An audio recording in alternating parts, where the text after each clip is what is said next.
The book I'm currently reading is Brain Rules by John Medina. The book is pretty entertaining and it's a fairly quick read.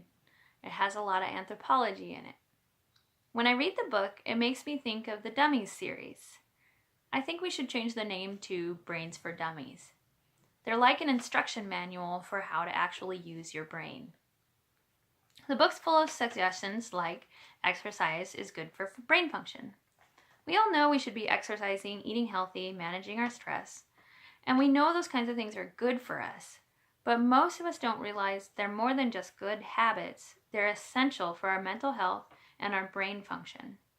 Most of us would never consider that we may be experiencing evolutionary consequences of our lifestyles, and our brains may be suffering for it. So far, we have 6 brain rules. Number 1, the brain evolved 2. 2, exercise boosts brain power. 3, sleep well, think well. 4, stress brains don't learn the same way. 5, every brain is wired differently.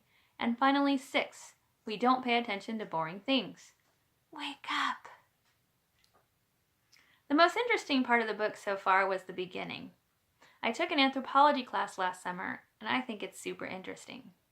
We discussed the evolution of the human brain. Basically, as we evolved, we began walking on 2 legs. And as we did that, our brains had more energy to spend on other things.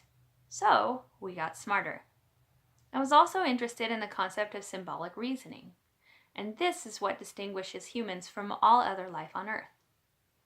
I was really influenced by the rule on exercise and brain function. Sometimes as a full-time student, we spend way too much time sitting behind a computer. After being in the military, I hate it when I get out of shape. It's encouraging to know how beneficial even the smallest amounts of exercising can be as far as mental health and aging. I know firsthand the importance of exercise, so that will be something that I for sure incorporate in my classroom. I like the idea that our brains were designed to work when we were mobile, so maybe we should consider things like reading on a treadmill. I think this is valuable information as it pertains to educators, especially. What if we taught history lessons while we did something physical, like a game of tag? What if we lectured as we went on walks through the woods? I know for me, I do some of my best thinking when I'm out in the woods hiking. I know I feel better all around when I'm exercising, so it makes sense to think it would help our students to become better students. It would help us to be better parents and better teachers. I think we can all agree following the brain rules and understanding how the brain works takes all of our thinking to a new level of optimal brain performance.